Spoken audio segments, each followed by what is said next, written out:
Welcome to Pindar Poetry. We hope you learned something new. You start by confirming you're on an administrator account and that Windows is up to date. This prevents permission errors.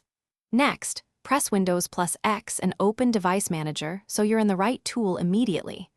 Once there, expand the Bluetooth node and identify the exact adapter name or hardware ID. Write it down. Doing this first saves time because the model determines the correct driver. Make sure to note whether Windows lists an error icon on the device before proceeding. Now you uninstall the problematic driver to force Windows to refresh the driver state. Right-click the device and select Uninstall Device. If drivers seem corrupted, check Delete Driver Software for this device so you remove bad files. After uninstall finishes, don't restart yet. Use Action then Scan for hardware changes to let Windows attempt an automatic redetect. If Windows finds a driver, it will install a generic or updated version. Once done, confirm the device reappears without. For a definitive fix, you manually install the correct driver. Right-click the device, choose Update Driver, then browse My Computer and have disk to point Windows to a vendor provided.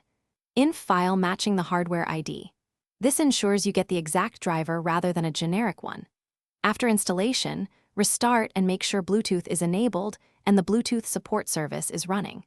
If problems persist, try rolling back in Device Manager or use System Restore. These restore a prior working driver state.